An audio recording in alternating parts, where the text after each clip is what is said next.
This host has progress.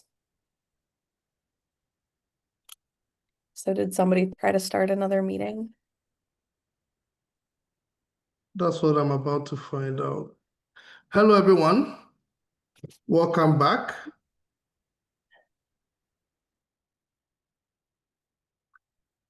So before we encountered that technical hitch, I was just about to tell you a little bit about what we are going to do today.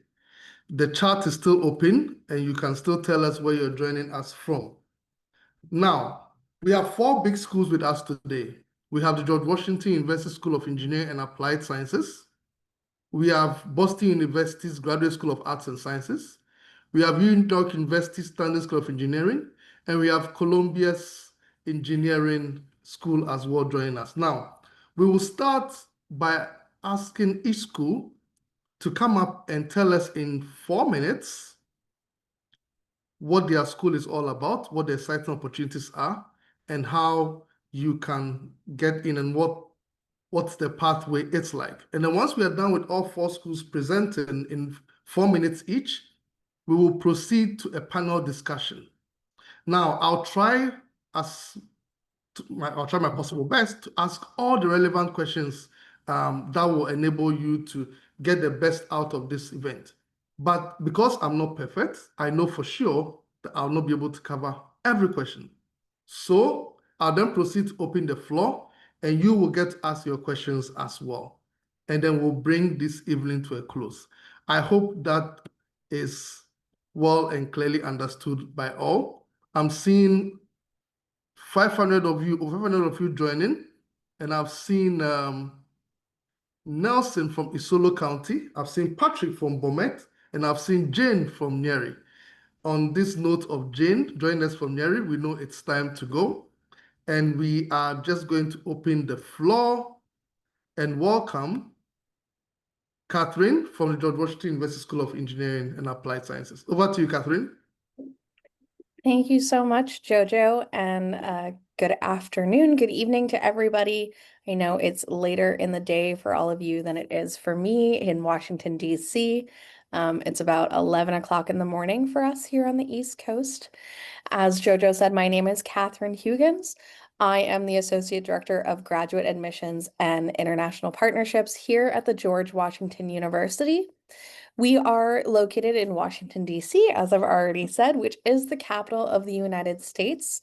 So we're about 5 blocks away from the White House, 2 blocks away from the World Bank and the IMF and other large international organizations. We were founded in 1821 by an act of Congress, and we're made up of 14 colleges and schools throughout the university.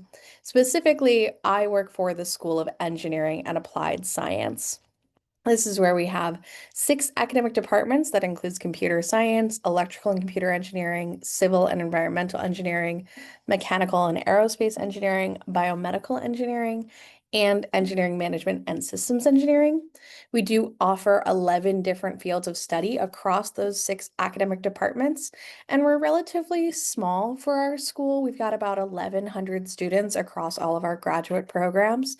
So you really do get to know your faculty in the classroom. You're working with them directly, either as your academic advisor or as your professor or as your research mentor. We are a Tier 1 research institution, and we are a member of the American Association of Universities, which we're really proud to be a part of.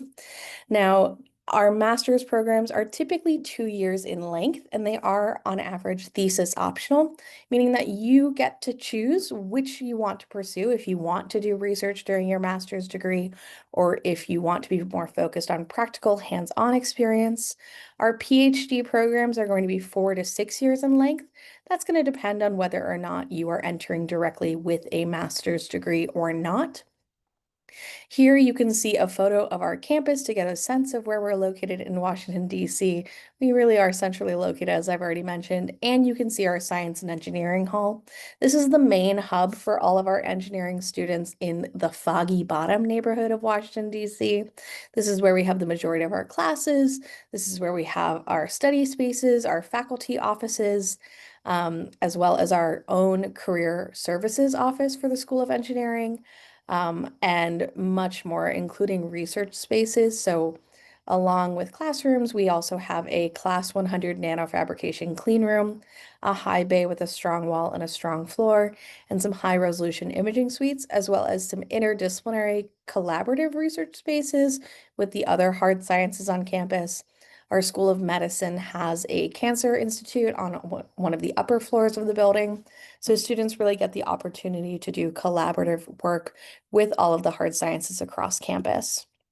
Now, in terms of funding, in case you're curious about that, I can share that at the master's level, we do offer merit scholarships. There's going to be partial scholarships ranging from 25 to 75%. At the doctoral level is where you'll see the more traditional full funding offer through a teaching or research assistantship. There is no separate application. If you apply for admission, you will be considered for funding. In terms of applications, the fall deadline will be January 15th. And if you're thinking about the future, a spring deadline, that deadline will be September 1st. We are GRE optional. And for attending today's session, you do qualify for an application fee waiver. It's going to be Seed Africa 2025. Really easy to remember, and you can take a screenshot. We'll also be sending out an email with that information in the future. But otherwise, I hope this was helpful. I hope you learned a little bit about GW engineering, and I'm happy to answer more questions later after the fact. But thank you. I'm going to pass it back. Thank you very much, Kat. Now, before we go to our next school, I just want to remind all of you that if you have any questions, the Q&A session is open. For all members of our audience, we've just closed the chat, but you can use the Q&A to post your questions. Now, next up, we move from Washington, D.C. to the city of New York and welcome Julie from Columbia Engineering. Thank you, Jojo. I'm gonna go ahead and share my screen. Can everyone see my screen okay? Yep, okay, great. So hi everyone, thanks for joining us today. My name is Julie Hahn, and I am the Associate Director of Graduate Admissions here at Columbia Engineering, located in New York City in the Morning Heights neighborhood. You can see our rankings here. Oh, there we go. So I'm going to start with some historical highlights. Columbia University was founded in 1754 as King's College. It is the oldest institution of higher learning in the state of New York and the fifth oldest in the United States. In 1864, the School of Mines was founded and would later become the Fu Foundation School of Engineering and Applied Science. We are proud of the many innovations that have come out of the School of Engineering over the years. And this includes the invention of the FM radio, creation of short exposure X-rays, and mass production of antibiotics. Columbia Engineering is the home to 10 departments offering both MS and PhD programs. And of course, we are very proud of our faculty and students who make up those 10 departments. Columbia faculty, alumni, and students are a creative, diverse, and innovative population. And as the city of New York is an incredibly diverse city, our faculty and student body reflect that and come here from all over the world. If you are interested in becoming a part of our community, our application for 2026 is now open, and you can see our deadlines listed on this screen here. If you're interested in a PhD program, your deadline will be December 15th. And if you're interested in an MS degree, your deadline will be program specific, but it could generally range from January 5th to February 15th. I also want to mention our professional development and leadership team who work very closely with all of our students. The work that they do includes understanding the U.S. job search process and building out your resume, cover letters, and LinkedIn profiles. They'll focus on communicating who you are, both written and verbally, with employers and alumni through networking experiences. And then after all these foundational skills are picked up, during the first 2 semesters in your program, you'll get to choose some of the PDL electives you want to focus your professional development. You can see here the names and faces of our fantastic team on our career placement team. And you can see that we have a coach in every program. Some of these folks come from industry as well as now coach students on how to be successful in this process and in these fields. So we have a QR code here. We encourage you to start your application if you haven't done so already. And you could reach out to our office if you have any other questions. Our email and our phone number is listed below. But I will hand it over back to you, Jojo. Thank you very much, Julie. And now from NYC, we go to Boston and we welcome Mark Khan from Boston University. Over to you, Mark. Thank you, Jojo. Let me share my screen here.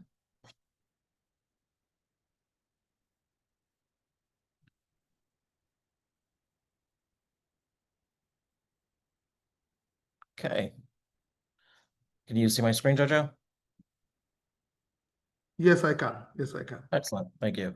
So my name is Mark Khan. I am the Director of Master's Marketing and Enrollment at Boston University's Graduate School of Arts and Sciences. Boston University is one of the largest schools in the Boston area, which is colloquially one of America's best college towns. There are approximately 37,000 total students at BU. Half of those are our graduate population. So what you will find at BU is a place that's pretty balanced between undergrads and graduate students. We're also in the heart of downtown Boston, so you have easy access to some amazing internship opportunities, some amazing industries, and a lot of things going on right in the heart of campus. So as a BU student, you can access a lot of supports that are built in to your experience. Our Center for Career Development does a fantastic job helping you with everything from resume prep to interview prep to global searches. We understand that the job market can be one that is challenging, particularly for international students. That's why there are folks devoted specifically to help international students navigate not just the US job market, but also job markets globally. You'll also have access to a lot of resource centers on our campus. We have academic advising for students. We also have many different centers that are there for the student development part of this as well. So on our campus, you will be in the classroom for a lot of time, but you're also a student. We want to make sure that the whole person is being educated. So you have access to resources for first generation college students, specifically for international students. Overall, though, the academics are our strong suit. We have 40 different master's programs and 30 different PhD programs available at the College of Arts and Sciences.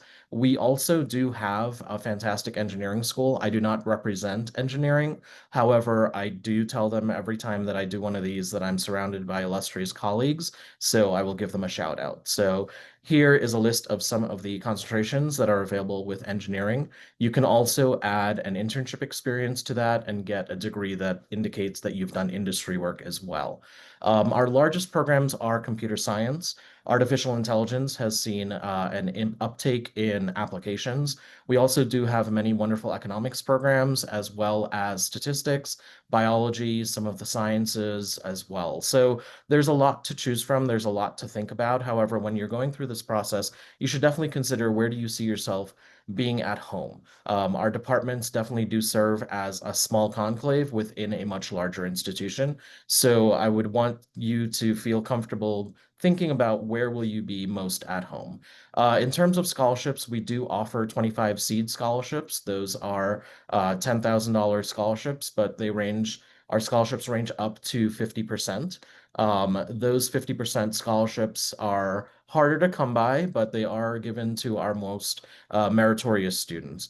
Our priority deadlines are typically January 15th, and our final deadlines are typically March 15th, but because we do have so many programs, it's best to check our website to make sure that we are covering your deadline accordingly.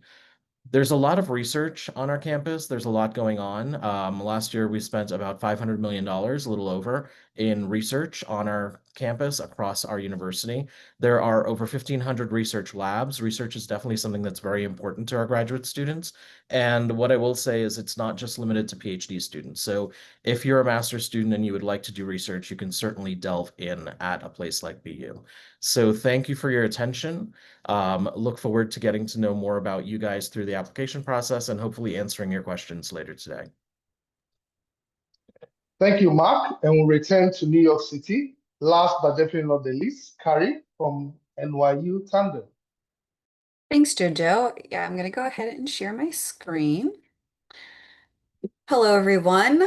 Thanks again for attending. My name is Carrie Bowling, and I am a Senior Assistant Director here in the Admissions Office at NYU's Engineering School, which is the Tandon School of Engineering. Just a few things about our institution. We are located in New York City. Brooklyn specifically is the borough that we are located in for our campus. We were founded in 1854, which makes us the second oldest engineering school in the United States. NYU itself is the largest private university, so it affords our students a lot of opportunities and resources and support systems. And those include things that are across their departments, as well as things that are across the entire university, not just for engineering students. But of course, we also have support services that are specifically for our engineering students. Because of all of those support services, we have been climbing in the rankings in the United States, and we've jumped over 30 spots in the rankings, which is more than any other engineering school in the United States in the last 10 years. So we're very proud about the investment we've been putting into the institution. We have over 30 graduate programs that cross over master's and PhD, and they are over various topics that are around 11 to 12 different academic departments. You can see a few highlighted on the screen here. But I will say that this is not an extensive list of all the programs that we offer. So I do recommend checking out our website for a full list of all of our programs and what the curriculum looks like for those programs. We're really proud of our extensive level of programming, as well as the opportunities that we afford students for research at the master's and the PhD level, as well as opportunities for what we consider interdisciplinary studies. At NYU Tandon, we really focus on making sure that we're addressing the issues and challenges that society faces today. And we don't necessarily put ourselves in the silos of different engineering schools that might have these issues in the past. We really like to keep things fresh, make sure that we are cutting edge with our research and addressing the issues that our students are going to face today and once they graduate. And so because of that, we offer a lot of opportunities to work in cross-disciplinary areas across different departments, different programs, as well as within different laboratories, something that we take a lot of pride in. Of course, like I said, there's a lot of support services at the institution as well. Similar to my colleagues that have already spoken, we do have, of course, amazing career resource opportunities.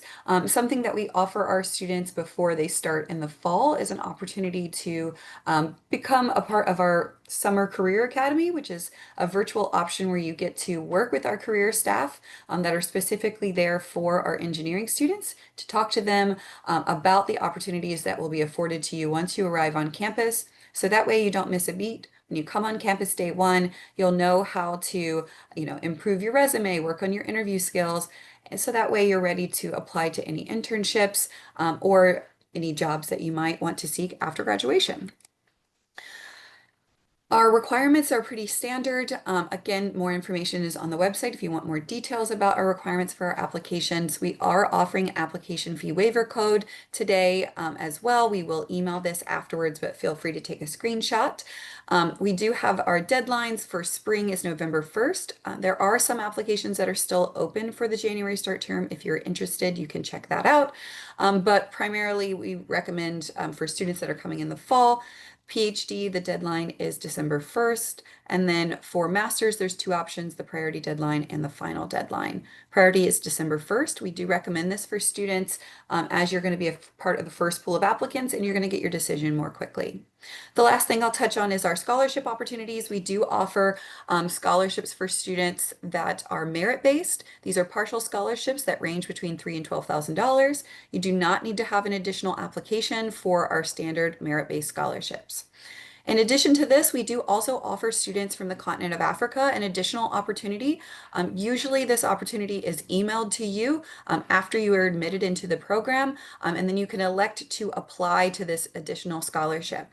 This additional scholarship does have additional application requirements that would be emailed to you at the time, and they're extremely competitive, but they do offer the opportunity of a 50% scholarship as well as a 100% scholarship. So they are extremely competitive, like I said, but they are something to look into if you're interested in that and you are a citizen from a country in Africa. But again, thank you all so much. I appreciate your attention. Thank you very much, Carrie. And at this point, we've heard from all 4 schools. And just as I promised earlier, I'm going to go ahead and ask some questions on your behalf. And once I go through all that, I'll open the floor for you to be able to ask questions as well. The Q&A section is open, so I encourage members of the audience to put their questions. Please try as much as possible. Let's focus on questions about the processes of getting into these schools, how to stand out, how to become better, how to make sure your application is top notch. Questions around what programs you offer, those questions like that, you obviously will find on the respective websites of the respective schools. So for those ones, we can do without as we proceed. Right. Thank you all. I think at this point we will go on right away. Now I'll start with you, Mark. There are over 500 people on this call today, and they are all wondering how to get into a top STEM school such as yours. Now, what do you look for in applicants who apply to your school, and what can these students do or these candidates do for them to be able to stand out? Absolutely. So I'll do a very general overview of the application components, but also give you a few tips on how to jazz those up. Obviously, you can't go back and change transcripts, but we do pour over your grades. We look for consistency. We also look for improvement. We look at the rigor of your curriculum, the strengths that you've shown academically. Beyond that, we look at the personal statement. We may dive deeper into this. However, ChatGPT will not write you an award-winning essay. So while it's a great tool, it certainly should not be used as your voice because it's the voice of millions of students who don't want to do the work, and you don't want to sound like one of them. So I would recommend using it as a tool, but making sure that your voice, your story, your narrative comes through your writing. Letters of recommendation are also very important to this process for many of our schools. We want to know that someone has not only taught you, but has indicated that you have the capacity to do bigger and better things. Who have you impressed academically? If you are submitting professional recommendations, those are also very insightful and can be very useful to our faculty that read your applications. Some of our schools require testing. Some of our schools are GRE optional, so study for that if it's required, but you will not get into a school based solely on your grades and your GRE. There's a lot more to that decision-making process. If you've worked on projects, if you are published, if you've had internship experiences, put it all on a resume, make sure that it's concise and very clear. One of the mistakes we find is that students submit a CV that can be 15 pages long and bury something really important on page 14. Our faculty, unfortunately, don't have the capacity to give everyone that level of detail and attention in their read. They're going to make quicker judgment calls, and unfortunately, that's something that might be missed. So overall, present yourself in the best light possible. Make sure that if you are personalizing your essay, you are sending the right Boston school your essay and not one that ends with, and that's why I want to go to Boston College or Babson or Brandeis or any of the other schools in my neighborhood that start with the letter B. All right, thank you very much, Mark. And I'll open the floor for Kath and for Carrie and for Julie, if you want to add to how candidates can stand out in the application process.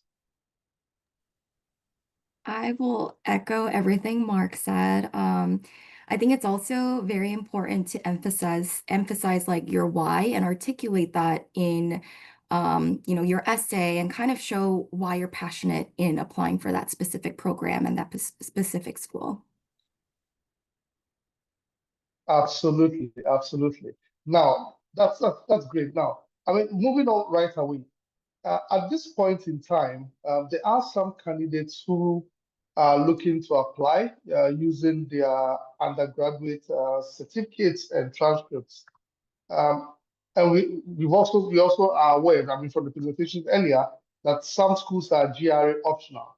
But GRA being optional or not, can they use the standardized testing to top up their applications to make themselves feel better? I'll go to Kat with this one.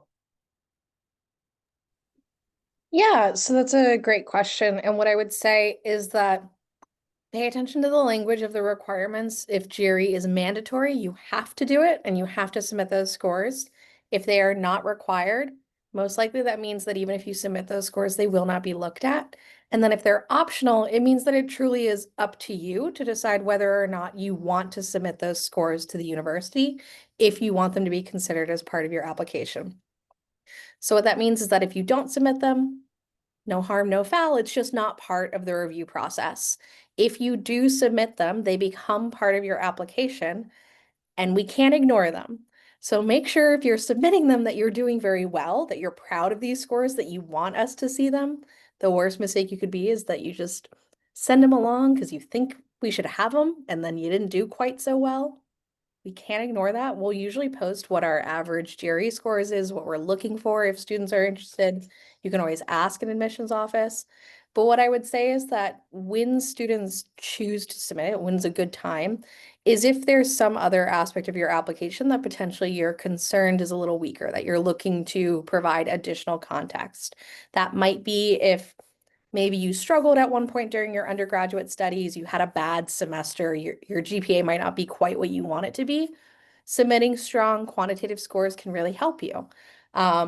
Or if you're trying to make a really drastic change, maybe you don't have a background in, you don't have an educational background in this degree program, even if you've been doing work in the field. Strong GRE scores can provide more context for our faculty so that you have that preparedness, that you're ready for this graduate degree. But it is really going to be a personal choice for you. If you have a great GPA, if you've been working in this field, if you have a degree in this field, maybe you don't need to spend a couple hundred US dollars on taking an exam to show information that your application is already providing. It's going to be up to you to make that choice, but we can definitely provide the resources and let you know anything you might be curious about. Whoa, that's great. Thank you. Now, owing to sometimes in this region, owing to class sizes, and as I'm coming to you, Carrie, with this one, owing to class sizes, not everyone is able to complete a an undergraduate thesis or research project, for example. So they are looking to come into graduate school, maybe having done a practical project in their final year for the undergrad. How important is research in the graduate school application process? Does it matter? Is it going to impact people's chances, for example? So I always tell students it depends on the institution, so and the program that you're applying to. If the program you're applying to is research heavy, most likely they're going to want to see that you know how to do some basic research, whether that was, at a thesis at the end of your studies, or if it was just even, some sort of laboratory work that you were doing during your coursework during your undergraduate studies, something that you can highlight that will show that you have some basic skill sets in that. Typically, those programs are PhD programs that are really looking at research as a background, coming directly from an undergraduate degree per se, because you wouldn't have had, for example, more opportunities to do research at the master's level if you're trying to do that, a direct entry from your undergraduate degree to a PhD. On the master's side, again, it's going to vary by the program that you're applying to. So at NYU, for example, research isn't required. If it was a requirement, we would have put it in our application requirements. So it's not like a hidden requirement that we're actually looking for, but just not telling you about. Most institutions are going to be transparent if they need to see research from students. However, what I will say is that we do like to see some sort of work that you're doing outside the classroom. So not just your You know, you're going and sitting in your classroom, and that's what your transcript tells us. This is why a lot of times we ask for your resume. So is there any projects you did for a class or a club? Or, you know, is there anything you've done for an internship? Or is there anything that you've done that doesn't necessarily have to be this formal final year project or thesis, but is there something else that you've done outside the classroom to give yourself additional skill sets that can help us, you know, see if you stand out as a candidate? Again, those things aren't necessarily required in order to be admitted, but they do help boost an application. And they don't have to be something like you mentioned, Jojo, formal with like a formal thesis. You don't have to have that in your undergrad. But we are looking for students who are taking additional opportunities to add additional skill sets to their application. Awesome. Now let's proceed to look at some of the documents that one requires to complete the application. First of all is the statement of purpose, or the application essay as some call it. Now I know quite early on, Mark sounded the warning about ChatGPT. Let me ask, and let me ask this to Julie. Um, how does one go about writing a strong statement of purpose or application essay? And is there room for the use of some generative AI to help one to fine-tune their expressions?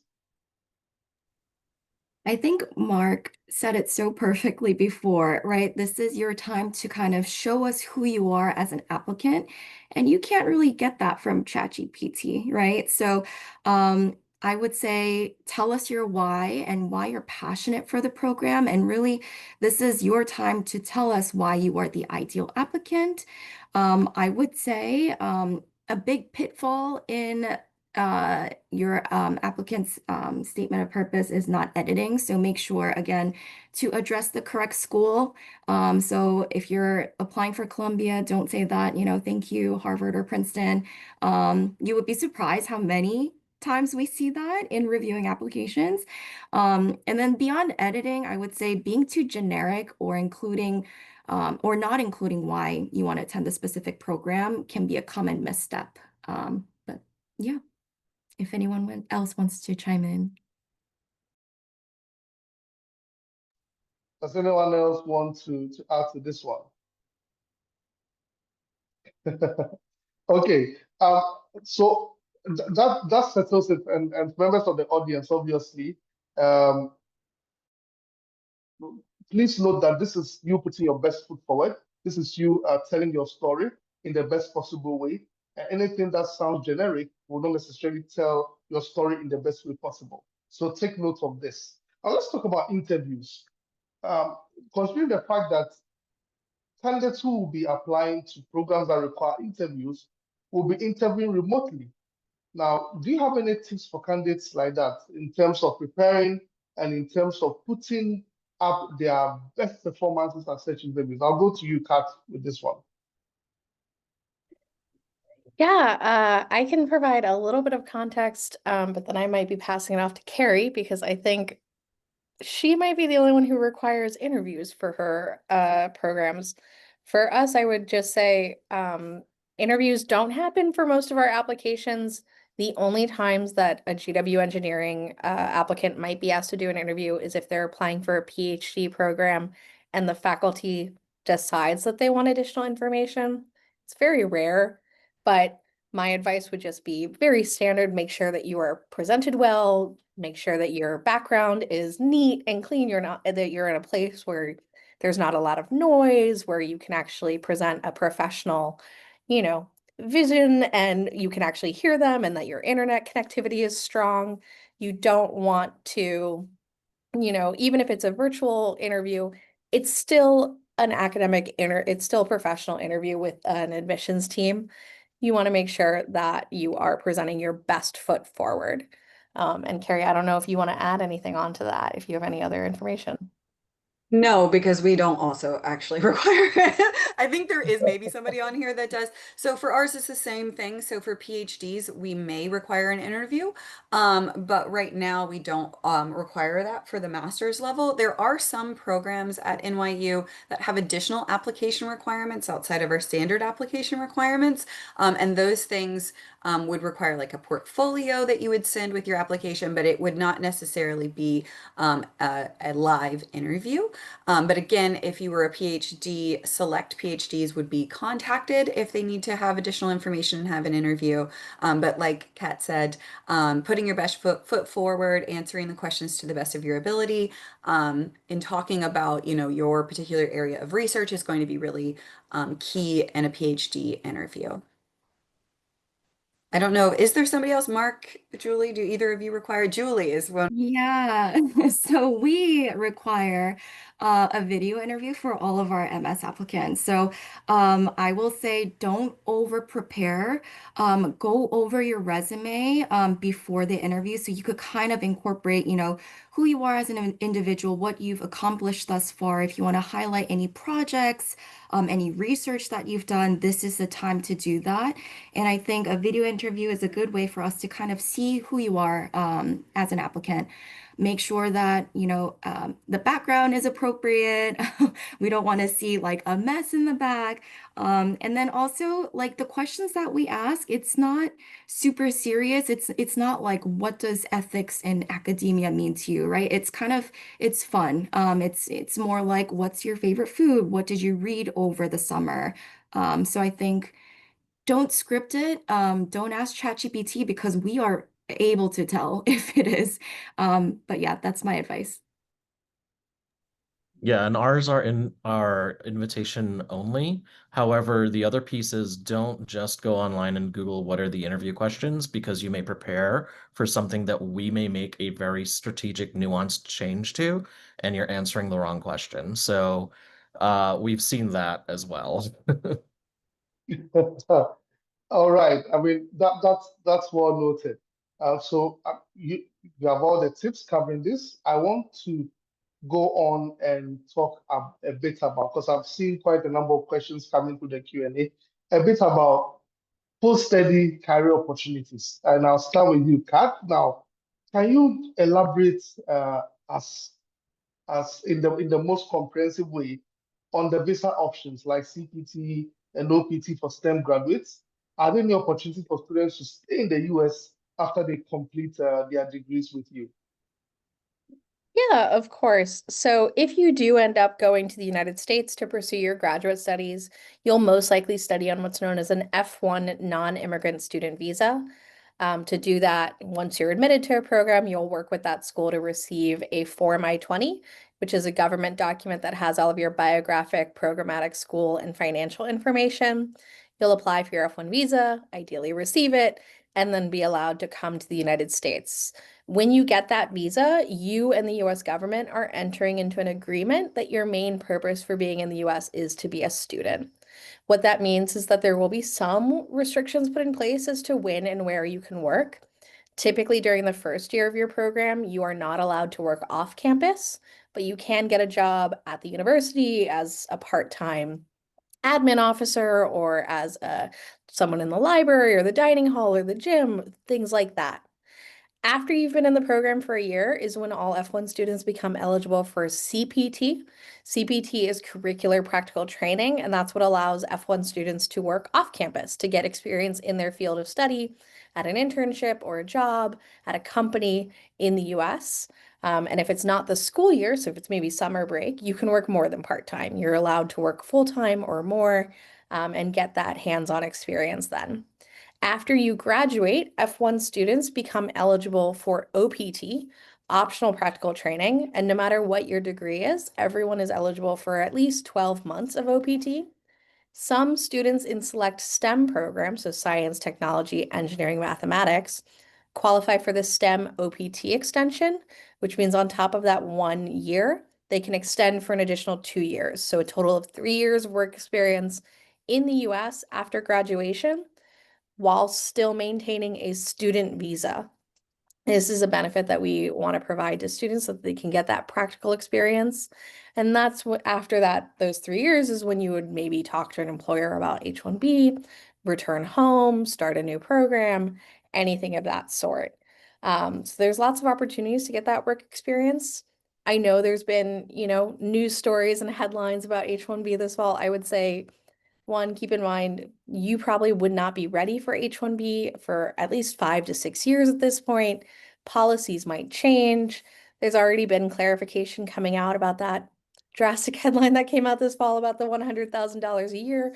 It went from a yearly fee to a one-time fee. Employers might be able to pay it. They clarified that this is really for people entering the United States on an H-1B visa, not people who might be transitioning to an H-1B from within the US. So a student moving from STEM OPT to H-1B might not be subject to this fee. So I would say make sure that you are paying attention to what your experts are saying. Whatever school you're going to will have dedicated staff who are there to help you to make sure you're not missing out on these opportunities, meeting deadlines, and clarifying scary news headlines that you might be seeing from organizations trying to drive clicks. But there are definitely a lot of options to get work experience in the US during and after your studies just on your student visa. Right. Thank you so much, Kat. You've broken down a few years of process into all of 5 minutes. Thank you very much. Now I'll come to you, Mark. And I've seen this question also floating around in Q&A. People are wondering about getting work after school. So they're asking if you could describe the current job market for STEM graduates in the US. How is it looking like? What sort of industries are looking for and hiring STEM, arts, sciences graduates today? Yeah, I absolutely get it. And I will echo Kat's warning about bad news traveling widest. You'll always hear about layoffs and about all of the terrible things that might be happening, which they are absolutely terrible. Those do affect real people. But what you never hear about is that there's very high unemployment in the US. That there are many jobs that are going unfilled because we need skilled workers, that tech industries, biotech, pharma, even industrial industries like finance are elevating job requirements to such a level that students with master's degrees are primed to step right into those roles. So, along with the bad news, there is definitely good news. Companies are not going to let those positions go unfilled for as long as it seems like they're doing. They are definitely hiring our students. What I will urge students to do is take advantage of the resources that are available at all of our campuses. I know that Columbia, for instance, they start even before classes do with working on your employment regime. We do something very similar. We have folks that are dedicated to helping you navigate this search process. Unlike a lot of other places where they might have placement, we don't have placement. We have many opportunities, but you have to seek them out. We have many workshops. We bring employers to our campuses. We've hosted just at BU in the last 3 weeks, Google, Deloitte, and many other companies that are looking for students across many different fields of expertise. This is the other thing. You don't get a degree for a job. You get knowledge so that you can fill in those opportunities when they pop up. If you are doing your search properly, you're not just focusing in on one city in the US, you're focusing on many cities in the US. You're also strategically looking at home and perhaps looking at a third country as well. We've seen students who've been offered opportunities in Hong Kong or in Canada, for instance, that are from other countries. So a well-grounded search process will be multi-pronged. It will look at multiple opportunities in multiple industries. And quite frankly, the best advice I can give you is to stay in touch with our career services folks. They are there to help you, but they also will know what's happening in terms of having ears to the ground. They have industry partners. They know where opportunities will lie. And make sure that while you're studying, you're also paying attention to those emails that they will send to. Thank you very much for this, Mark. Now, I'm sure this is a confidence boost for a number of people on this call as well. But following up with that, and I'm coming to you, Carrie, following on what Mark just said about the job market, what sort of critical skills are employers looking for in the STEM graduates who are coming into the workforce today? Just so that candidates who are on the call start to prepare their minds as to what they should focus on once they come into grad school. Well, I would say a few things to keep in mind with that. One, I always tell students it's important to think about the future. So you're going to be coming in 2026. The earliest you're most likely going to graduate is, 2028. And as we've seen over the last few years within the tech industry, things change rapidly. So thinking about a context where you can gain skill sets that will not keep you stagnant. So, sort of future proofing yourself is something that's always important. Because what employers might be looking for from graduates that just came out in 2025 might be completely different than what they're looking for in 2028. So, I think anything that anyone is telling you between now and then is like, oh, this is the 100% thing that you need. I think take that with a grain of salt. I always recommend students to speak to people that are within the industry. So people that are, so as Mark was saying, people within career services who have their ear to the ground, who are talking to employers on the daily about what they're looking for from candidates is really important. Talking to faculty and faculty advisors within your departments once you're here is really important. All that being said is, we see a lot of things that are becoming more and more relevant, but aren't necessarily required. It's really going to depend on the program of study that you're in. So if you're in something that, is going to lead you to a job that's going to be requiring a lot of data analytics, having those data analytics skill sets are going to be really helpful. That is something obviously that's becoming more and more popular. Things within the world of AI are becoming more and more popular, as we know. So all of those things are there, but what context can you gain skill sets is what you need to be thinking about. We don't have, for example, at NYU, a particular program that's just on AI because we integrate AI into every aspect of all of our different programs that we offer. And we do that so that students are gaining in-depth knowledge in very specific skill sets and then offer them the flexibility of learning different skill sets during their studies to help them be more flexible. So taking coursework that will help them go across a few different fields that are looking for students that have AI knowledge, or giving them the opportunity to focus on data analytics, even if that's not with something that's a focus area within their own program. So for example, our career services offers a boot camp that's open to every student, no matter what you're doing, that offers you additional skill sets in data analytics, even if you're studying something like mechanical engineering, for example.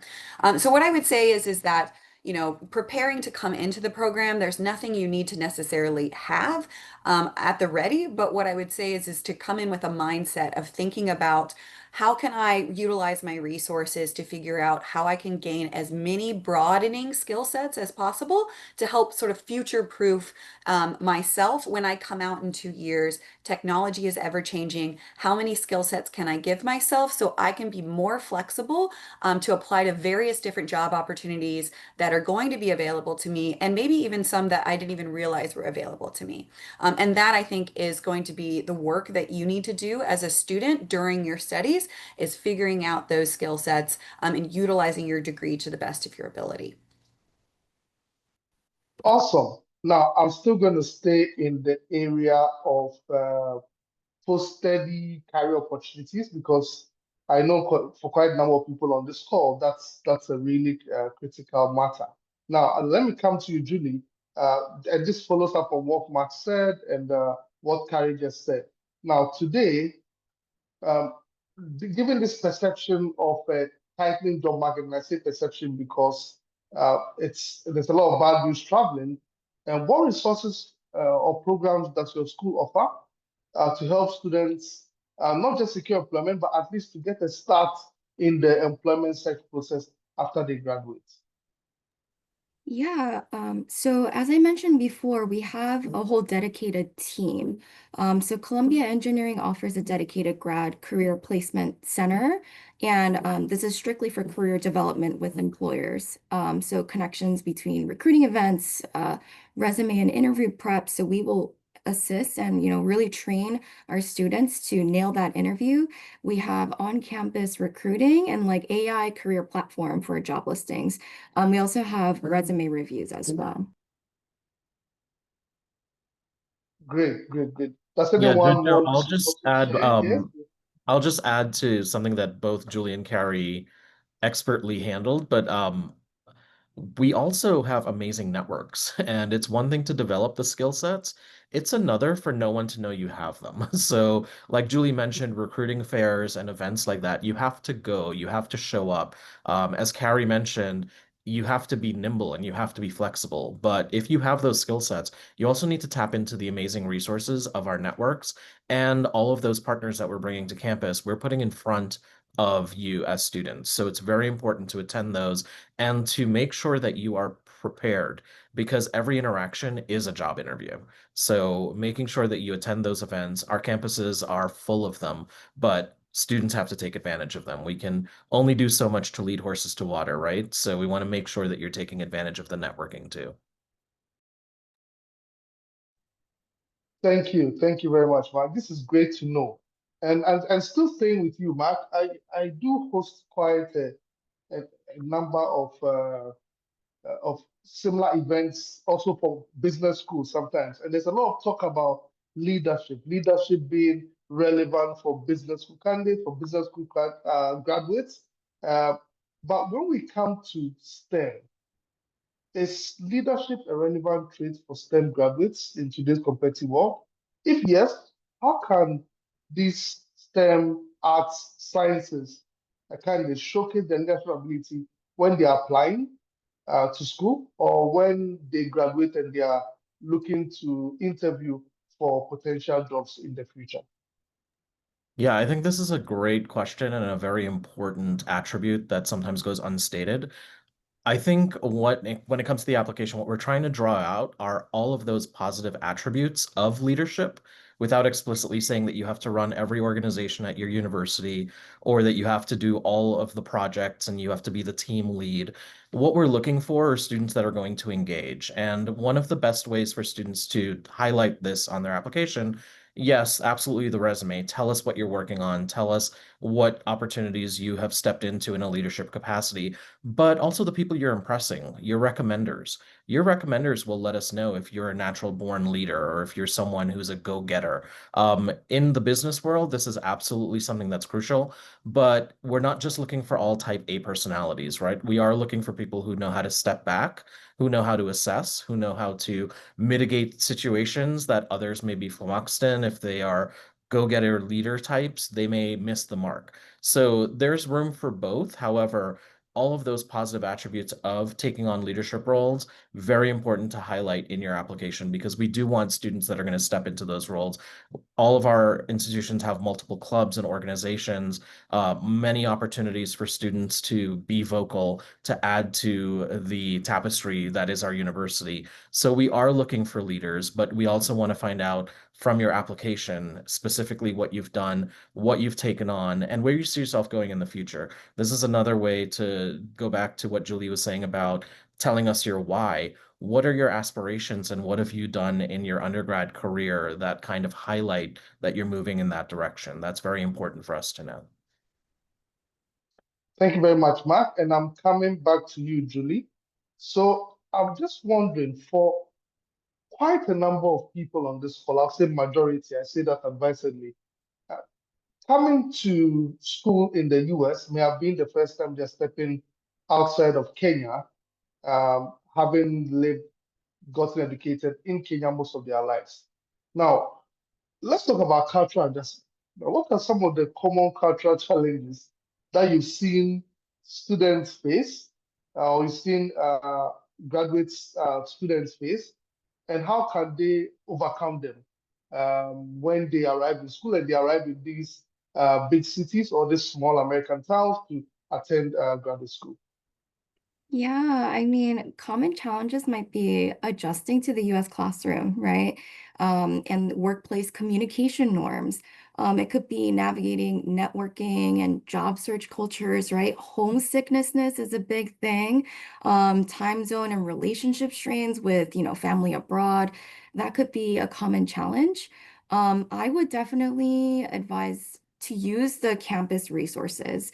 We have like international student services, counseling, or working with our student wellness team. Be proactive in building peer and faculty relationships and kind of develop a local support network. We have a lot of student clubs, like Mark said, a lot of the schools do. Columbia's Student Life and ISSO provide a great targeted program for all of our international students. So I would say, please, use those resources that we have available on campus. Great. Does any of you, I mean, based on your experience over the years, do you have any advice for people who are worried about leaving home at age 27 after all these years and starting life in a new culture, in a new country? Mark, Carrie, Cap?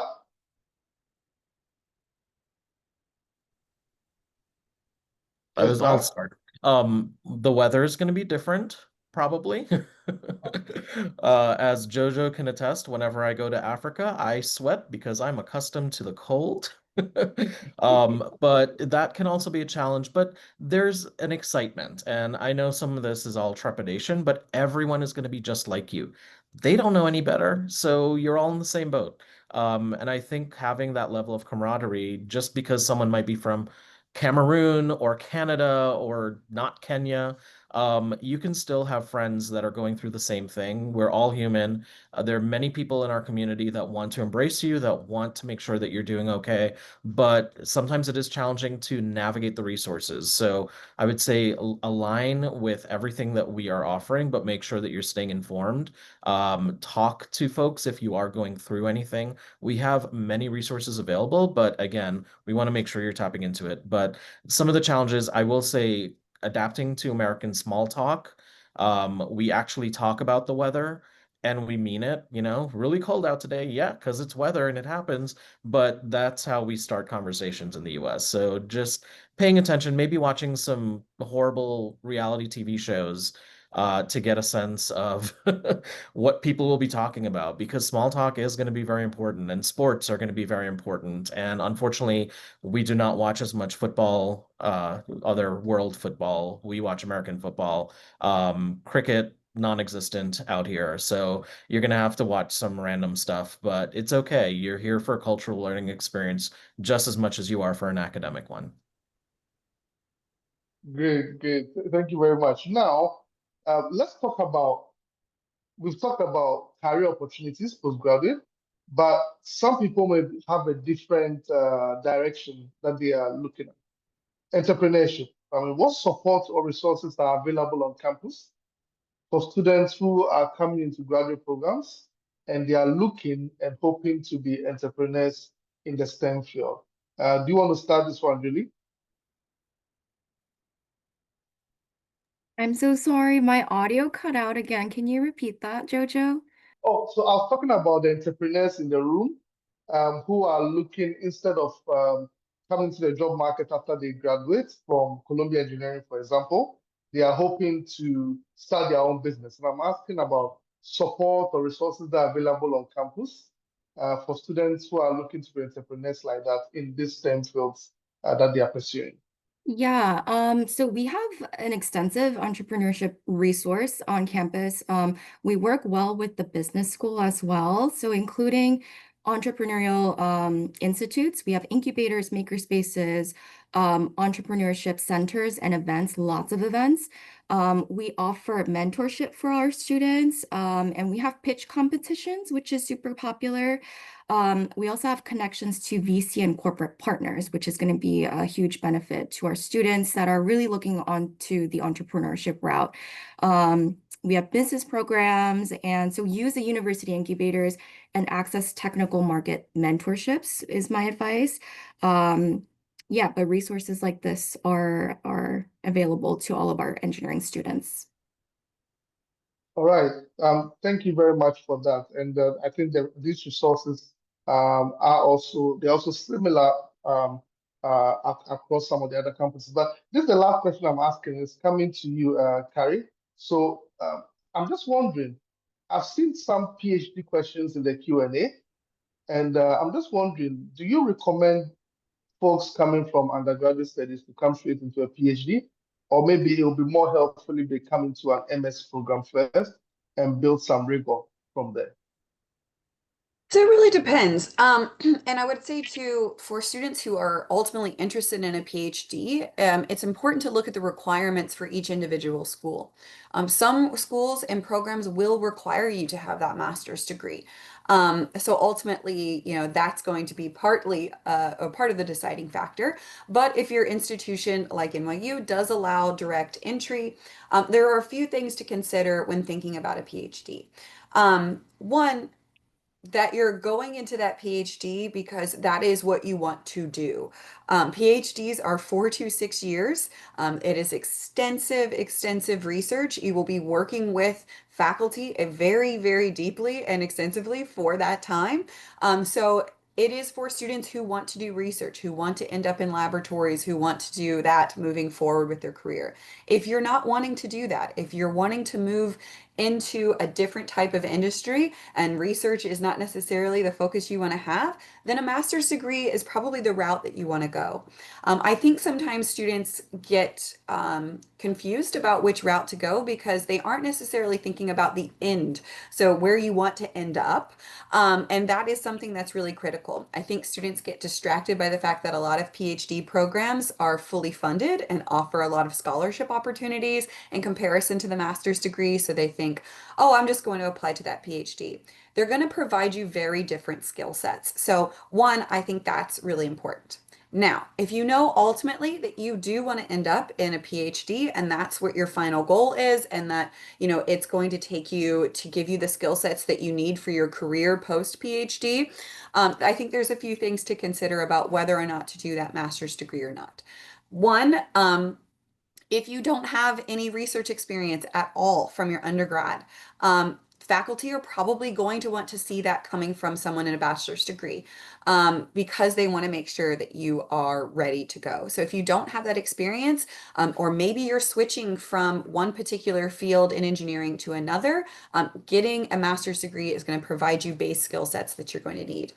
If you're unsure about what you want to do, if you want to go into the workforce, or if you want to get a PhD and you're thinking about that, that might be a route to take, to do that master's degree to get a little bit more realistic hands-on experience, learn more in depth about a particular program, to help you make that decision as well.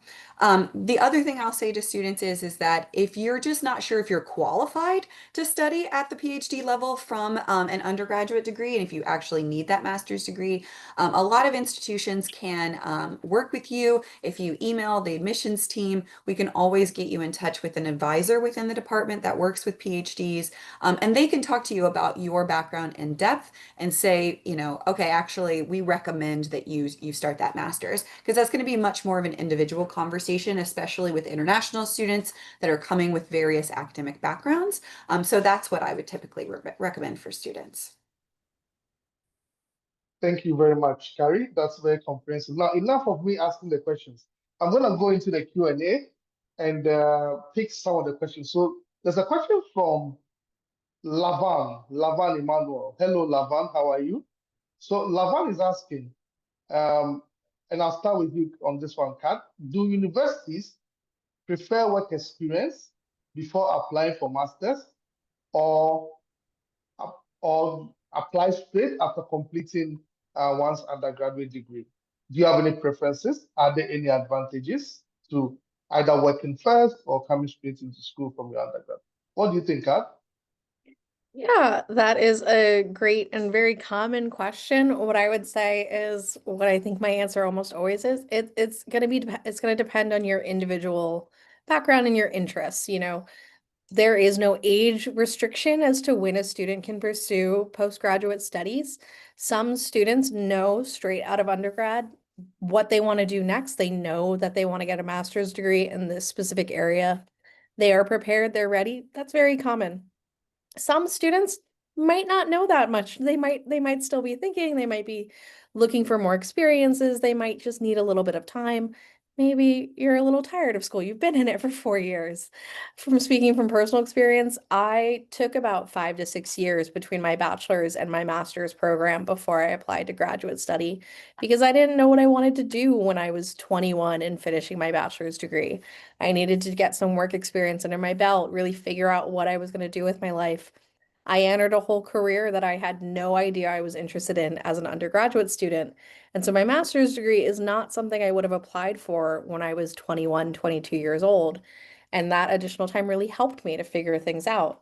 But we have students who do all paths. We have students who come back to do a master's degree after they've been in the workforce for 20, 30 years. Whatever path is right for you is okay. There's no specific recommendation from the admissions team as to which is better. It's really going to be about you articulating your narrative, your story in your application, and making sure that the admissions team understands your path. If you're coming directly from undergraduate, you just need to be very clear in your statement, in those letters that you're getting. Why are you prepared for this? Why do you know this is what you want to do? If you're taking time, if you're coming back after you've been in the workforce for a few years, explain to us what you've been doing. Why are you ready now? That's okay. Whichever path you choose is just what's going to be right for you.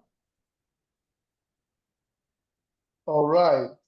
That's comprehensive. Now, before I proceed, I'll just encourage all the panelists as we go along.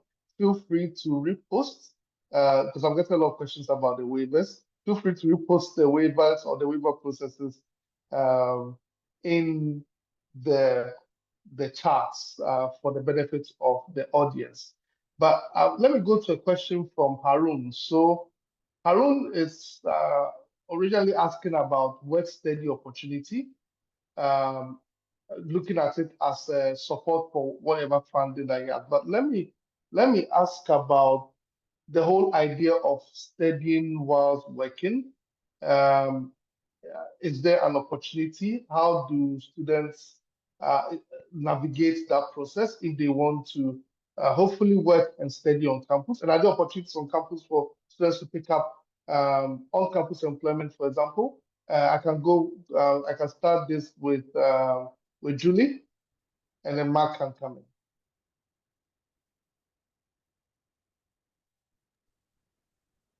Hi, Jojo. Can I bring this over to Mark for 1 second? Yes. My That's apologies. fine. That's fine. So can you rephrase it for me? You were cutting in and Yes, out, so. yes, I'll do that. Yes, I'll do that. I think there was a slight issue with. So Harun is asking about opportunities for work study whilst or working whilst studying, either on campus or off campus, and what the allowances are and what the opportunities are. Awesome, thank you. Yeah, so you can certainly work on campus. There are many different opportunities on campus. As Kat mentioned, typically in your first year for your visa requirements, you're required to work on campus only. You're not allowed to seek off-campus opportunities. Those can range from working in our fitness center, checking people in at the front desk, in the library. You can get assistantships. There are teaching assistantships and research assistantships.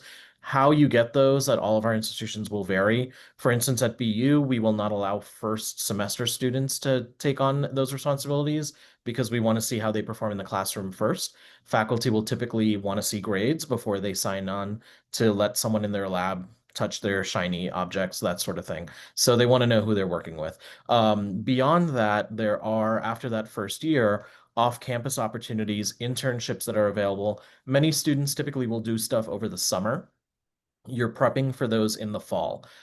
So you'll work with career services for our online database. You will see a whole list of things that you can apply for, but it's best to connect with an expert to help you navigate which ones are best suited for you, what opportunities exist. But just bread and butter kind of answer here. Typically, we pay our students $15 an hour. You're limited to about 20 hours per week as an international student.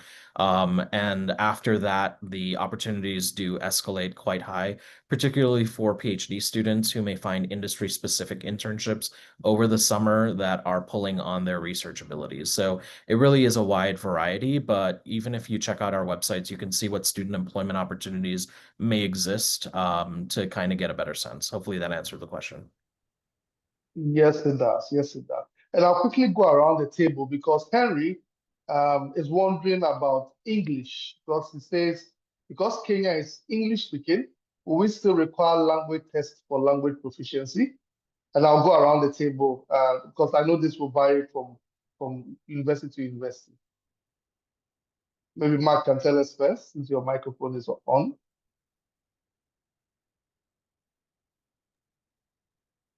It wasn't on.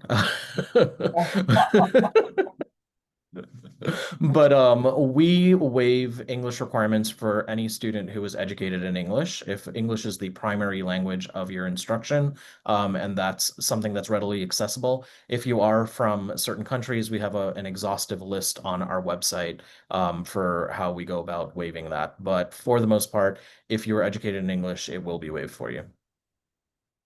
Great. Kat, same for you, Julie.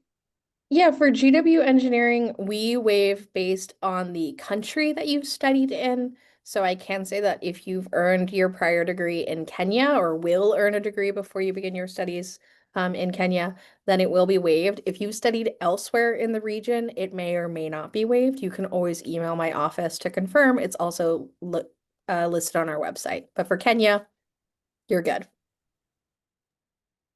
It's a Okay, similar Julie? process for, oh, sorry, go ahead, Julie. No, go ahead, Carrie. Go ahead. Just go around the table. Go ahead. No, I just jumped in because our process is almost identical to GW's, as Kat was saying. So again, it varies by country. And there are also additional opportunities. So if your country is not waived, for you to request a waiver for us, if you would like us to review your application and take that into consideration, we do that. If we do not waive it, then you are required to submit some form of English proficiency, which again, all of this is listed on our website, the waiver, the requirements, all of that. Okay, and Julie? It's identical for us. It varies by country, but for Kenya, it is waived. All right. So let's zoom straight into program or subject matter transition. So Sharon, hello, Sharon. Sharon is wondering if it's possible to, and this goes to the schools that are strong engineering schools and colleges as well. Sharon is wondering if transitions are possible. So for example, Sharon is coming from an industrial chemistry undergraduate background and is wondering if industrial chemistry is a strong enough basis. And I'm just only using this example. There are several examples across the Q&A of transitions of that sort. So Sharon's example is industrial chemistry transitioning into chemical engineering. Someone is also asking about physics transitioning into electrical engineering. So I've seen so many of such questions. Are these transitions possible coming from an undergraduate background that's different? Let me go to I can take Kathy. that one. And as Jojo said, this answer is going to be mostly true for every one of the questions in the Q&A where someone's like, I studied this, can I do this instead? In the United States, it's really common for students to change their area of study between their bachelor's and their master's degree. That's okay, that happens all the time. Some programs, especially engineering and STEM programs, will have specific prerequisites that we want to see in your studies or in your past. We're never trying to hide that information, so we make it very clear if we're looking for a specific level of math or a level of science, or if we need specific coding for maybe if you're looking at computer science. So if you've taken those electives in your studies, you should be good no matter what your major was. If you're missing those prerequisites, there are other ways to make up for it. Potentially, if you've been working in the field, you have years of professional experience, or you can go take classes for credit at another institution to get that experience. That can help. Some schools may accept online courses like Coursera or things of that sort. GW Engineering doesn't, but it's something you can highlight on your resume just so that we do have that context that you've been doing that additional self-training. But there are different ways to make that up. It is, again, you can make those changes. You do just need to make sure that you're highlighting why you're ready to do this now and how you've been preparing for it.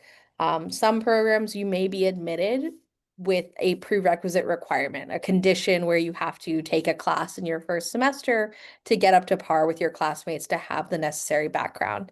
If you're really worried, if you want to be more specific about it, I would say reach out to the individual admissions office by email with maybe a copy of your transcript and ask, am I eligible to apply? Do you see a major gap or a concern? We'll certainly let you know. But yes, you can make a change. You just need to make sure that you are doing the research to see if you have the necessary background or prerequisites. Thanks so much for this, Kat. And this is really important for us, critical for a number of people on this call. I've seen someone looking to move from medicine to computer engineering.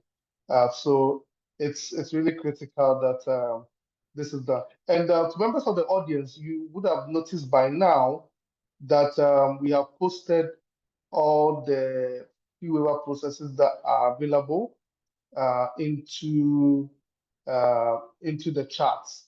Now, someone here is wondering, and I'll rephrase this question a little bit. Someone is wondering if, as they are just about to finish the undergraduate program, they are at the tail end of it, and I'll come to Kari with this. They are at the tail end of the undergraduate program, and they are wondering if they can zoom straight into the application process now that their transcripts are not fully completed.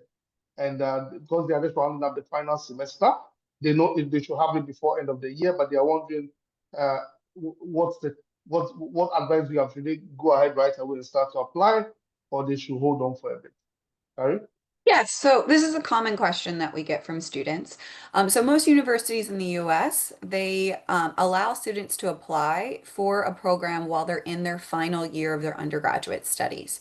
So as long as you are going to have your undergraduate degree completed and your diploma issued to you before you would start your master's degree program, you are eligible to apply. So that does mean submitting, your transcripts up until the ones that you have completed. So if you have everything completed up until, this fall, and like obviously you're not going to have your grades for this fall if you apply, by our December 1st deadline, for example, we would just need to see everything that you've completed up until this point to be reviewed. So you can start that application process right away. Do keep in mind that most universities are going to still require those final transcripts to be submitted even after you are admitted, as well as your proof that you have graduated. And we will review those things after you're admitted, and they are required from us, but they are not required as a part of the application review process. Now, something to consider on the other side of that is that if you have done exceptionally well in this particular semester and you feel like it's going to be a massive boost to your application, typically that doesn't happen. Typically, grades stay generally the same. GPAs are still generally the same after one semester. But if you're really feeling like, if I wait until this last transcript comes in, my application is going to be so much better, then you can make that decision to hold off and applying for either a later application deadline or a later application term. That's your choice. However, if you are ready to go and you want to apply, you can do that with partially completed transcripts. Thank you, Kari. Now, Vincent is wondering. So Vincent is looking for some assurances. He's wondering whether there is a GPA below which schools will not consider his application. So he says, I don't know whether he's referring to himself, but yeah, as a GPA of 2.7 out of 4.0. I'm not sure if it's 2.7 out of 4 out of 5, but he has extensive work experience. He's made significant progress in his career within the relevant field, and he's contributed. He has a track record of organizations he's worked for that can verify his expertise and his competence. And he's wondering if he has a chance or if his GPA will become a problem. Should I come to you with this, Mark? Sure. I think every school might have a different take on minimum requirements. We do not have a minimum GPA, but the lower the GPA goes, the better all of the other components of the application need to be to compensate for it. Do we have students who have similar GPAs on our campus? Absolutely. Have they done amazing things to prove that they deserve to be in a program and will be equipped to graduate? Also, absolutely. So there is a chance.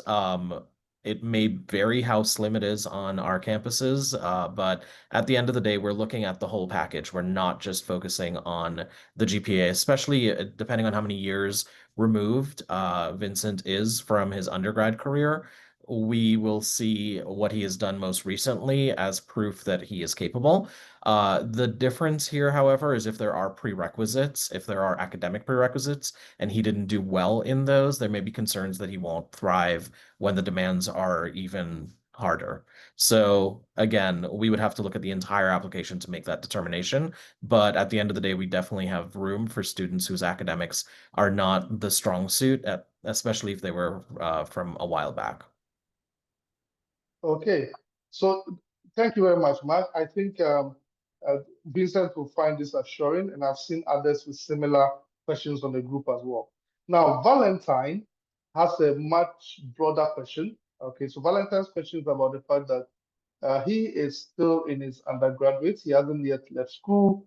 He's not yet in final year, and he's wondering what should he start doing now to get ready, and so that when the time comes, he improves his chances of getting admission and whatever support is available for him.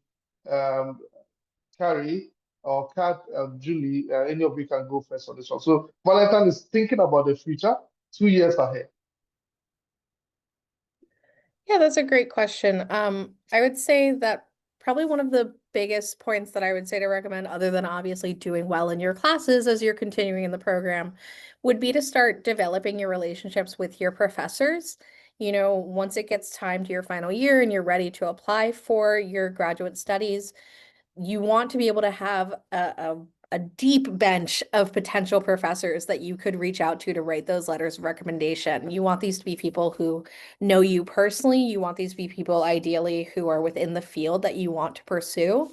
And you want them to be able to tell the admissions team more than just what grade you got, what class you took, what school you went to. That's all information we already have on your transcript. So you really want these to be professors, people who can advocate for you, who really can provide additional information and context that we can't already glean from your transcript. You want these to be people who care about you succeeding and aren't just going to write a formula letter where we can tell that they've bolded the name because they're just inserting different students whenever they're writing a letter. So going to office hours, speaking up in class, asking for extra credit work, really making sure that when it comes time, you have more than one person or two people to ask for those letters of recommendation. That would probably be my tip. I don't know if anyone else wants to add on. Does anyone want to add? 2 years in I'll add on a advance. couple of Yes, I'll yes, add go a ahead. couple of things on. So I mean, we've already sort of touched on this in answering some of the other questions, but doing research on what your program requires and what your program of interest looks like. In the United States, you might have, 15 different schools that you're looking at, and they all have mechanical engineering programs, but they all may offer you very different things. So this is a great time to be gathering information, which you're already doing. You're a part of this webinar, which is great. But going and deep diving into the institutions that are piquing your interest, looking at what they're providing their students, looking at what the programming is like. And then from there, you can also see, do they require certain prerequisite courses? Am I doing well in those courses? Focusing on making sure that you get those in before you graduate. That kind of thing is also really important. So those are the things I tell students to focus on between now and graduation. Also, too, if there's time for internships or projects or clubs or things that you can be a part of, again, to, add additional things to your application. Take advantage of those opportunities, and think about, what skills you want to talk about. As Julie mentioned at the beginning, we are looking at your why, and being able to create a narrative in your application about, why you want to study. And, you say, oh, I did this project and I really liked it, or I did this project and I realized I didn't like it, and so I pivoted and now I know I want to do this. However you can do that, is really helpful for us. So having still 2 years out, that's a lot of time to be able to experiment, get some research on what you want to do, what you're thinking about doing, and be able to think about articulating that in your application when you do apply. All right. Thank you very much, Carrie, on this one. Now, I really wish to open the floor so that some of you will be able to ask questions. Now, I've seen quite a number of, do you offer this program? Do you offer that program? Do you offer ABC? Do you offer XYZ? All that is available on the university's website. I bet you if you put in Boston University and you put in Masters in Genomics, like someone was asking me, you will find out, you will know. So we can skip those questions for now and then focus on questions about how to get into your program of choice and how to make sure that you are putting your best foot forward. So I'm going to open for some of you to talk. I've seen a few hands up. I've seen Emmanuel Mukoko. Emmanuel, I'm going to unlock your microphone and you go ahead and ask your question.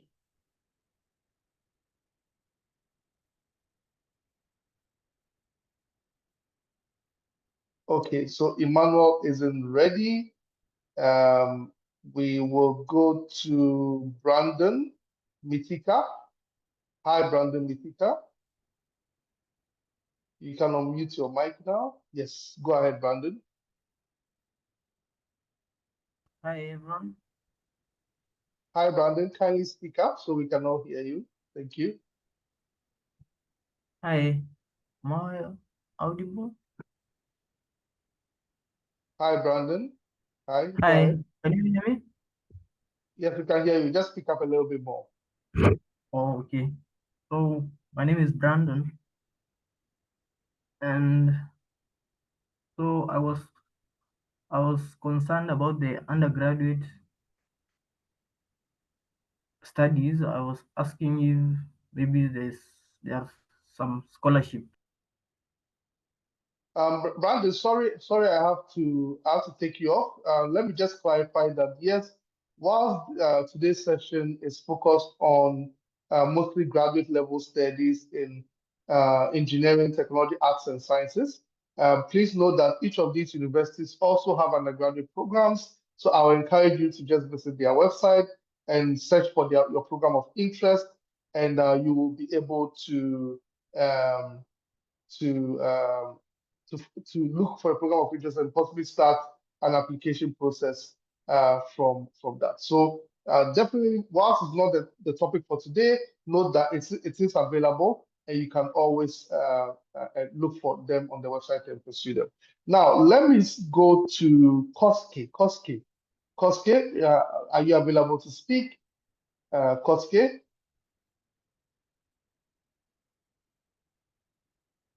Koske, keep coach, Dennis. Okay, so if Koske is not available, I'll go to Stephen Ogola. Go ahead, Stephen. Stephen Ogola. My name is Ebola Stephen. Hi, Stephen. Hi. I'm fine, thank you. I was asking if the New York University is offering masters in applied mathematics. I've raised the question, but I've not received an answer. So you'll see on our website what our full list of our programs are, but to answer that, we do have a mathematics program. It's not called applied mathematics, but it is an applied mathematics program within the engineering school. Outside of the engineering school, there are other mathematics programs that are much more theoretical, and you can see those on our website as well. I hope that answers Thank your you. question, Stephen. But note that to all of you, all the universities have extensive online repository on their website that has information on every single master's program that you require to study. So feel free to check it out as well. Brandon, do you want me to come to you? Are you ready this time? Yeah, I can inquire about the New York University on Masters in Construction Management. Okay, so that also similar feedback as well. You can check the website as well for this one. I will go to Solomon Aqua. Solomon. Thank you very much. Hello, I Solomon. must Go say ahead. it has been a very insightful webinar. Yes, thank you very much for that. Yes, I wanted to find out if there are offers for online master's program. Okay, thank you very much. So this goes across the room. Solomon is wondering, Solomon loves home and doesn't want to leave and is wondering if he can still study at your great institutions without having to leave home. Right, Solomon? Yes, please. All right. Yes, Kari, you can start. Yeah, so we do offer some online programs. Not all of our programs will be available online, but you can again see that on our website which programs are available online. We do have an extensive list of master's programs. Our PhD programs are not offered online. Okay. At BU, we're launching an online computer science program, and we do offer extensive online programs through Metropolitan College, which is our School of Professional Studies. Okay. Yeah, George Washington does offer some online programs. They are going to be managed by different offices. So I know the School of Engineering has some. I don't have any information about them. And of course, the thing to note is if you're doing an online program, you're staying home, you're not getting a visa, you're not going to be physically in DC. But those options are there. I would say you just have to do the research because I don't know anything about them. Julie? Yeah, Columbia Engineering does have an online program, a few in masters as well as certificates in engineering. So this is all online, but it's through the Columbia Video Network, so CVN. Okay, so this answers the question across, and I hope it's benefited everyone as well who is probably thinking of not leaving Kenya or wherever they are and choosing to study from home as well. Now, Clarice, I'm gonna allow you to talk. Clarice, do you have your question ready? Clarice Andika?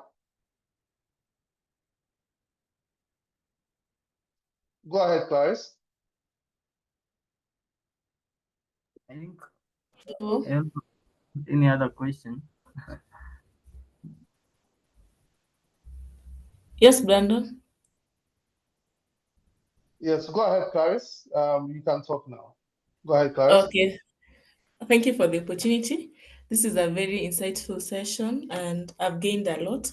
So just like to ask if the SEED program offers masters in anything related with IT and supply chain management because I'm still an undergraduate and I'm taking data analytics and also supply chain management. So how can I prepare so that I can be in line with the program anytime I apply? I qualify easily because I'm looking forward to taking masters, though not in Kenya. Okay, so Clarice, this is just me trying to clarify your question.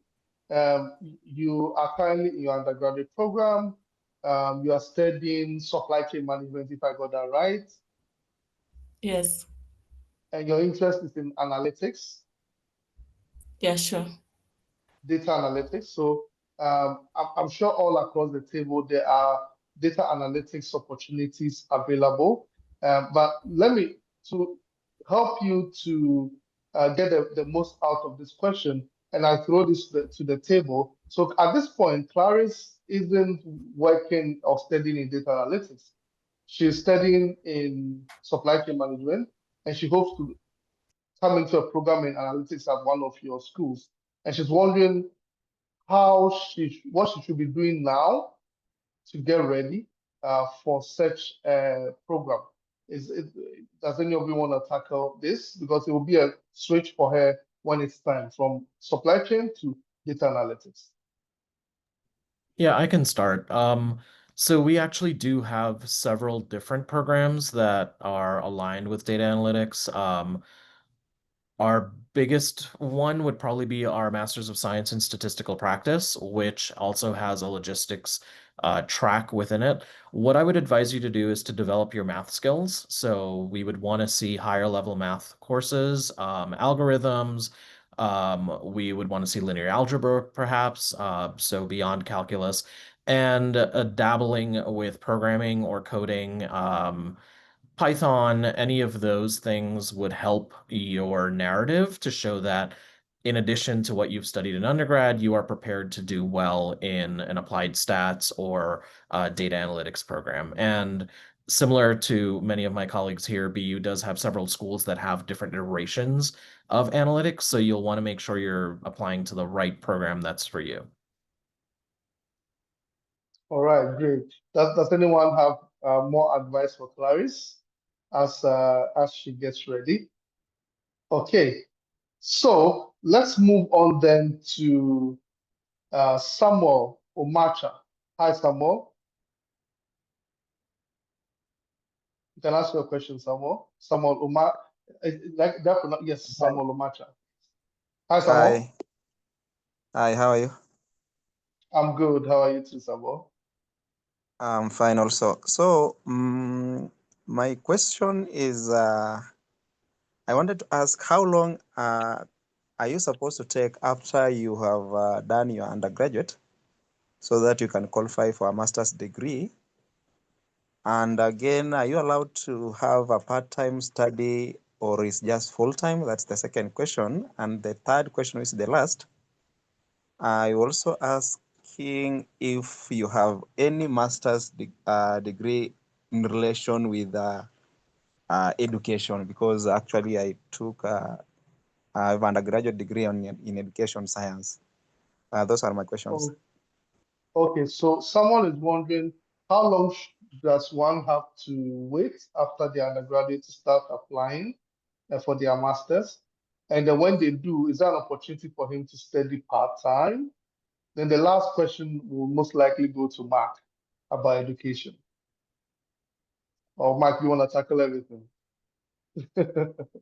I mean, we can start with that. All of our schools have amazing education colleges that do offer master's programs. Steinhardt at NYU, Teachers College at Columbia, GW definitely has an amazing education program. So Wheelock at BU, the reason JoJo pushed this to me is because I'm doing my doctorate in education right now at Boston College. So there are many amazing opportunities out there and many amazing schools. I'm actually attending an education conference right now for the Association of the Study of Higher Education. So it's all fitting. In terms of part-time, international students are not allowed to be part-time students. You have to be full-time. And I forgot what the first question is, but I have 3 capable colleagues that'll handle it for me. So it's asking how long he should wait after the first degree to qualify for the masters. So I'll answer that. For most of go ahead, us, Sam. and correct me if I'm wrong, if anybody, but for all of us, you don't have to wait. It's not like an MBA, for example. You can go directly into a master's program from a bachelor's degree for most programs, whether they be engineering programs or education programs or whatever you're looking at. Obviously, you can always check a university's website. If that is a requirement that you be in the workforce for an allotted amount of time, it will say that in the application process. Typically, you see that for business degrees, so like an MBA. But for all of us here, I'm pretty certain that that is not a requirement. So if you want to come directly from your bachelor's degree, you can. Okay, so that answers all of Samuel's questions. Now I'm gonna jump and go to Emmanuel Mukoko. Hi, Emmanuel Mukoko. Hi, Emmanuel. You can unmute your microphone now. Okay, since Emmanuel isn't ready, we will jump to Daniel Kungu. Hello, Daniel Kungu. Are you there? Still there? Yes, I'm here. Yes. Daniel, speak up for us, please. So I want to start by saying thank you for this opportunity. So my question is, I graduated last year with a bachelor's in computer science. And before that, I was a certified public accountant. So I got a job as a tax consultant in an audit firm. So since the job I'm doing currently doesn't relate to whatever I did in my undergraduate studies, how does that affect my application for the graduate studies? Because I'm specifically interested in my master's in CS. That is the I option. Yeah.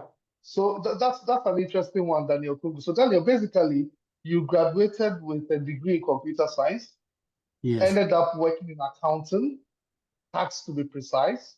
So your entire work experience has been in accounting and tax, and now you want to come back to grad school and do a master's in computer science, which is what your first degree was.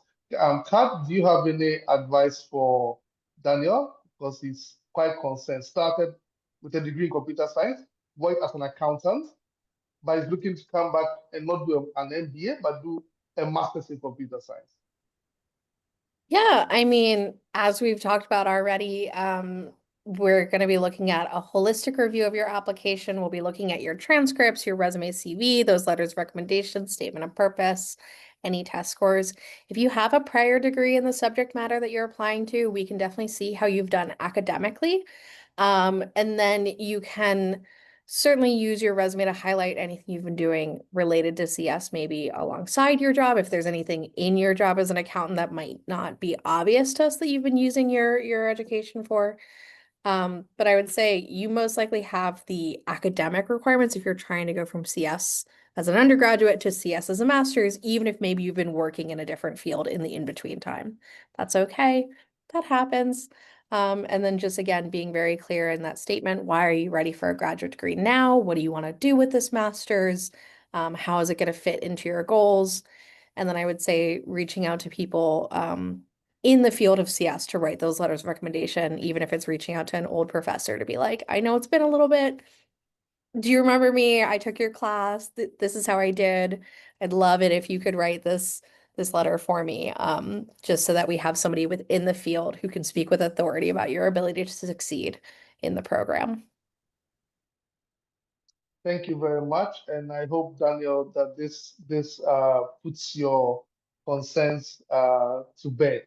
Now we've done quite a bit. We are actually approaching 2 hours on this call, and I know quite a number of you have questions as well, but you can always reach out to the panelists here via email, and also be able to reach out to us, info@cglobaleducation.com.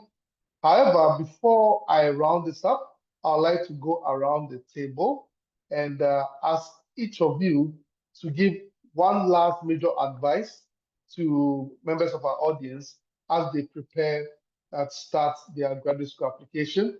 And since you are on my screen, Kat, now I'll start with you.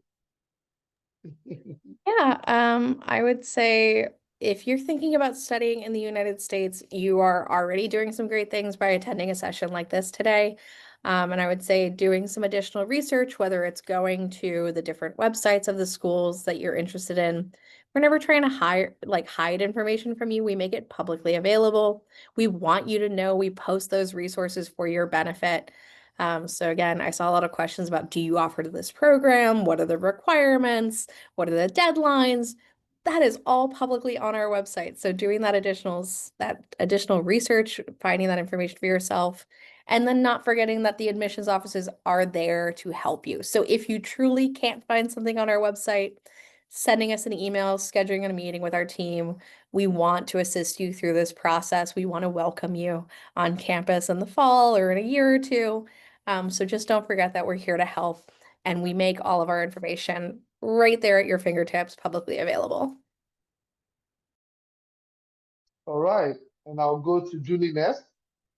Yeah, I'll echo everything Catherine said, but also all of the schools here have webinars, workshops for free online.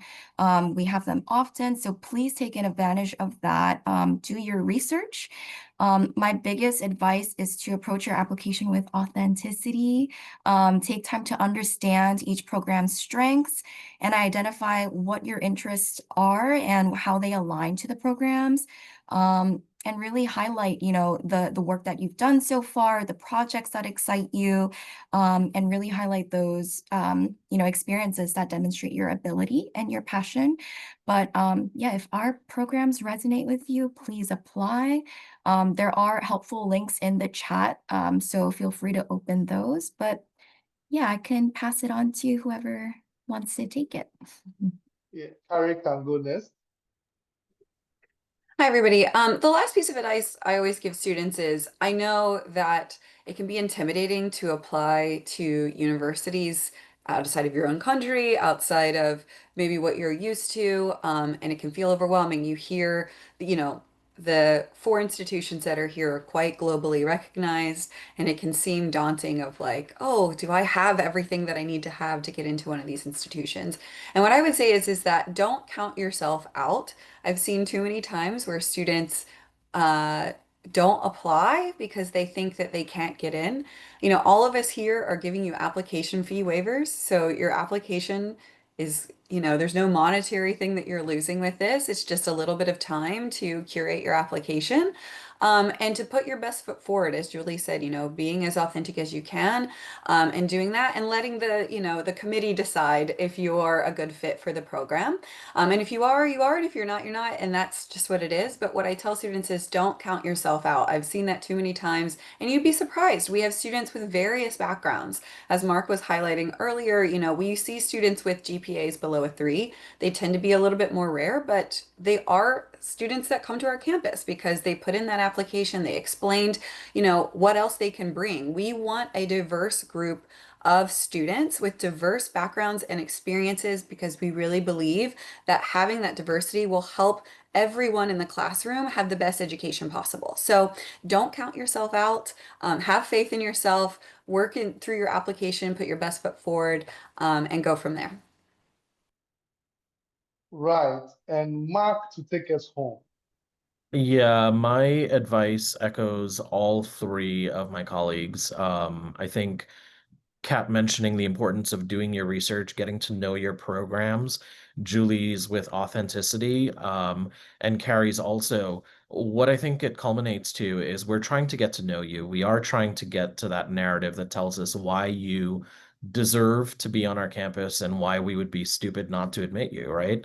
So at the end of the day, the personal statement is the only part of your application where you are telling us who you are in your own voice. You have all the time in the world to polish it, to make sure that it adequately portrays who you are, but that it makes that argument for you. We're looking for ammunition. We're looking for reasons to admit you. We want you on our campuses. So make sure that you're giving it the attention that it that it deserves, and make sure that at the end of reading your essay, very low bar, that we like you and that we want you over other people. um, Authenticity is the only thing that separates all of our applicants from the ones that are admitted to the ones that are not. The ones that are not, they're writing their essays as if they know what we're looking for, when what we're actually looking for is to get to know them best. So trust your voice, trust your experiences. You are unique, but we want to make sure that the narrative matches. So be authentic, put the thoughts in, and with the research that you're doing, you'll make sure that you're making the argument that you're well aligned with our programs. And on that note, thank you very much, Mark, and thank you very much, Carrie, Julie, and Catherine. And thank you to all of you joining us from Kenya and the small number of you that joined from other parts of East and South Africa.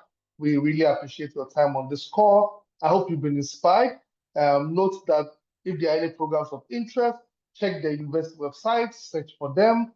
You'll find the program that you like and actually start the process of getting your applications in right away, so that you'll be able to meet the deadline and you'll be able to put your best foot forward if you have any dreams and aspirations of getting any available funding as well. Better you start early. Thank you to all of you. We can call this an evening, and we hope that this has been good. We'll later share the recording with you via email, that the emails I used to register for this event. And it's goodbye from me. And thank you, Carrie. Thank you, Julie. Thank you, Catherine. And thank you, Mark, once again. Have a good evening. Bye-bye.